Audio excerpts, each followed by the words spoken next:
Hello friends, आज हम पढ़ेंगे क्लास 11th का हिंदी पुस्तक आरोह का पाठ नमक का दारोगा। इसके लेखक हैं मुंशी प्रेमचंद। इस कहानी में मुंशी प्रेमचंद हमें कर्मों के फल का महत्व समझाते हैं। यह कहानी सीधे सीधे अधर्म पर धर्म और असत्य पर सत्य की जीत को दर्शाती है। यह कहानी हमें यह भी बताती है कि भले ही आदमी खुद कितना भी बुरा काम क्यों न करता हो, लेकिन उसे पसंद अच्छा ही आती है। भले ही वो आदमी खुद कितना भी भ्रष्ट क्यों न हो, लेकिन वह पसंद ईमानदार लोगों को ही करता है।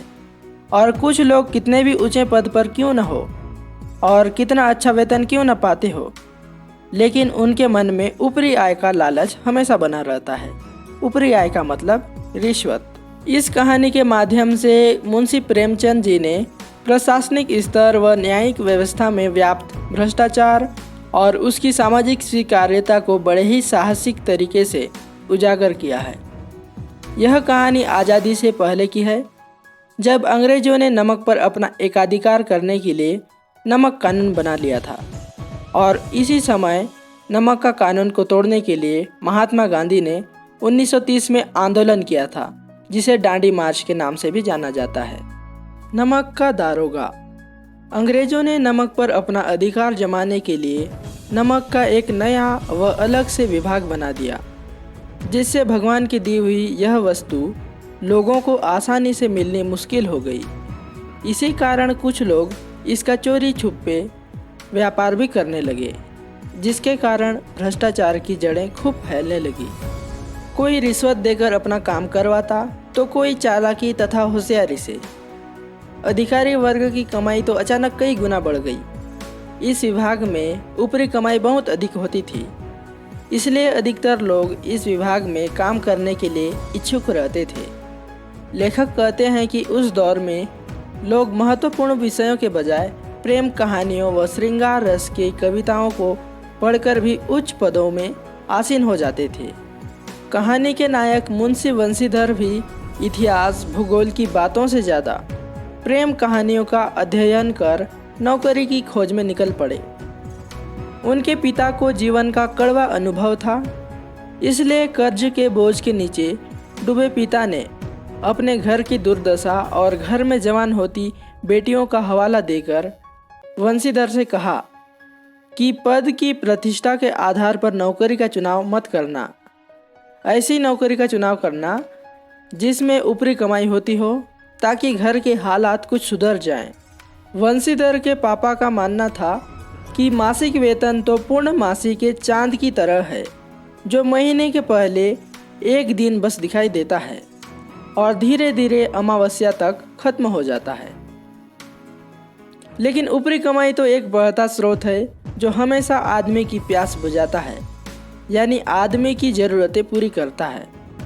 वो साथ में यह भी कहते हैं कि वेतन तो मनुष्य देता है, इसलिए इसमें वृद्धि नहीं होती है। ऊपरी कमाई तो ईश्वर की देन है, इसलिए इसमें बरकत होती रहती है। उपदेश के साथ साथ पिता ने आशीर्वाद भी दिया और आज्ञाकारी पुत्र की तरह वंशीधर ने पिता की बात सुनी और घर से नौकरी की तलाश में निकल पड़े। सौभाग्य से उसे नमक विभाग में दरोगा की नौकरी मिल गई, जिसमें वेतन तो अच्छा था ही, साथ ही उसमें ऊपरी कमाई भी ज़बरदस्त थी। जब यह बात उनके पिता को पता चली तो वे बहुत खुश हुए। मुंशी वंशीधर ने सिर्फ 6 महीने में ही अपनी कार्यकुशलता, ईमानदारी और अच्छे व्यवहारों से सभी अधिकारियों को अपना प्रशंसक बना लिया। सभी अधिकारी उस पर बहुत अधिक विश्वास करते थे। नमक के दफ्तर से 1 मील पूर्व की ओर जमुना नदी बहती थी। उस पर नाव का एक पुल बना हुआ था। जाड़े के दिन व रात का समय था। दरोगा जी बहुत गहरी नींद में सोए हुए थे कि अचानक उनकी आंख खुली और उन्हें नदी के पास गाड़ियों और मल्लाहों की आवाज़ सुनाई दी। मल्लाह यानी नाव चलाने वाले लोग। इतनी रात में गाड़ियाँ नदी क्यों पार कर रही हैं? ज़रूर कुछ गड़बड़ है। यह सोचकर उन्होंने वर्दी पहनी और जेब में तमंचा यानी पिस्तौल, और घोड़े में बैठकर पुल तक पहुँचे। वहाँ उन्होंने देखा कि गाड़ियों की एक लंबी कतार पुल पार कर रही थी। उन्होंने पास जाकर पूछा कि यह गाड़ियाँ किसकी है, तो पता चला कि यह गाड़ियाँ पंडित अलोपीदीन की है। मुंशी वंशीधर यह सुनकर चौंक पड़े, क्योंकि पंडित अलोपीदीन उस इलाके के एक प्रतिष्ठित मगर बहुत ही चालाक जमींदार थे।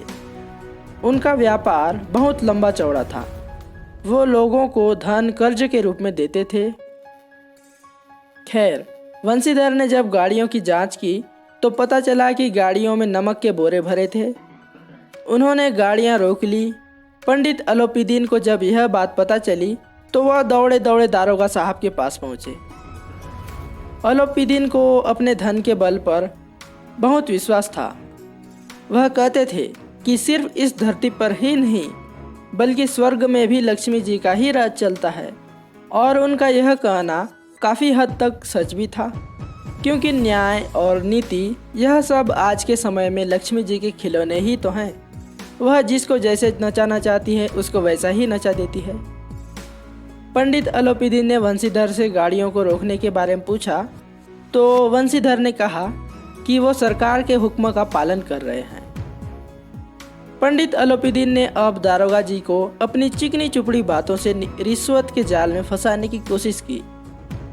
दारोगा जी को धन लालच देकर गाड़ी छोड़ने के बारे में बात की, परंतु वंशीधर ईमानदार व्यक्ति थे। उन्होंने पैसे लेने की बजाय पंडित जी को ही गिरफ्तार करने का आदेश दे दिया। यह देखकर पंडित जी आश्चर्यचकित रह गए और उन्होंने रिश्वत की रकम बढ़ाकर फिर से वंशीधर को लालच दिया, मगर वंशीधर ने उनके लालच के माया जाल में न फंसकर सीधे ही उनको गिरफ्तार कर लिया, यानी धर्म ने धन को पैरों तले कुचल डाला। यह खबर चारों तरफ जंगल की आग की तरह फैल गई। अगले दिन पंडित अलोपीदीन के हाथों में हथकड़ियाँ डालकर उन्हें अदालत में पेश किया गया। पंडित अलोपीदीन की गर्दन झुकी हुई थी और उनका हृदय शर्म व ग्लानि से भरा पड़ा था। पंडित जी को कानून की गिरफ्त में देखकर वहां खड़े लोग आश्चर्यचकित थे। खैर, वकीलों व गवाहों की एक पूरी फौज खड़ी थी जो पंडित जी के पक्ष में बोलने को तैयार थी। अदालत में भी भरपूर पक्षपात हुआ और मुकदमा शुरू होते ही समाप्त हो गया और पंडित जी को रिहा कर दिया गया। लेकिन सत्यनिष्ठ और ईमानदार वंशीधर को अदालत ने भविष्य में सतर्क रहने की हिदायत दे दी। पंडित अलोपीदीन अपने धन की शक्ति के बल पर पाई हुई जीत पर मुस्कुराते हुए वहां से निकल पड़े। लगभग एक सप्ताह के अंदर ही वंशीधर को अपनी ईमानदारी का इनाम भी नौकरी से निकाल जाने के रूप में मिल गया, यानी उन्हें नौकरी से निकाल दिया गया। हृदय में अथाह दुख लिए वो निराश मन से अपने घर की तरफ चल दिए। घर पहुंचकर पिता ने तो 4 बातें सुनाई ही, पत्नी ने भी सीधे मुंह बात नहीं की। एक सप्ताह यूं ही गुजर गया। एक शाम वंशीधर के पिता आंगन में बैठे राम नाम का जाप कर रहे थे। तभी वहां पंडित अलोपीदीन आ पहुंचे। वंशीधर के पिता ने पंडित अलोपीदीन को देखा और उनका स्वागत किया और उनसे चापलूसी भरी बातें करने लगे, और साथ में उन्होंने अपने बेटे को भी जमकर कोसना शुरू कर दिया। लेकिन जब अलोपीदीन ने उन्हें बताया कि उन्होंने अपने जीवन में ऐसे कई अमीर व उच्च अधिकारियों को देखा है जिन्हें आसानी से पैसे से खरीदा जा सकता है, मगर अपने कर्तव्य को इतनी ईमानदारी व सच्चाई के साथ निभाने वाले व्यक्ति को उन्होंने अपने जीवन में कभी नहीं देखा था, जिसने अपने कर्तव्य व धर्म को धन से बड़ा माना। वंशीधर ने जब पंडित जी को देखा तो उन्हें लगा कि शायद पंडित जी ने उसे खरी खोटी सुनाने आए होंगे, लेकिन पंडित जी की बातें सुनकर उसका भ्रम दूर हो गया। खैर, काफ़ी देर बातें करने के बाद वंशीधर ने पंडित जी से कहा कि वह जो भी हुक्म देंगे वो उसको मानने के लिए तैयार हैं। इस पर पंडित जी ने स्टाम्प लगा हुआ एक पत्र प्रार्थना के साथ वंशीधर के हाथ में थमा दिया। वह उनकी प्रार्थना को स्वीकार कर ले। वंशीधर ने जब उस पत्र को पढ़ा तो वह आश्चर्यचकित रह गया। दरअसल पंडित जी ने वंशीधर को अपनी सारी जायदाद का स्थायी मैनेजर नियुक्त किया था। यह देखकर वंशीधर की आंखों में आंसू आ गए और उन्होंने पंडित जी से कहा कि वह इस योग्य नहीं है। पंडित जी मुस्कुराते हुए बोले कि उन्हें अयोग्य आदमी ही चाहिए। वंशीधर बोला कि उसमें इतनी बुद्धि नहीं है कि वह इतनी बड़ी जिम्मेदारी को संभाल सके। पंडित जी ने कहा कि उन्हें विद्वान व्यक्ति नहीं बल्कि ईमानदार और कर्तव्यनिष्ठ व्यक्ति की आवश्यकता है। वंशीधर ने कांपते हुए हाथों से उस पत्र पर दस्तखत कर दिए और पंडित अलोक ने वंशीधर को खुशी से गले लगा लिया। दोस्तों, ये था आपका पाठ नमक का दारोगा। अगर वीडियो पसंद आए तो लाइक करें, शेयर करें और चैनल में नए हैं तो सब्सक्राइब कर लीजिए। मिलते हैं अगले वीडियो में, तब तक के लिए जय हिंद।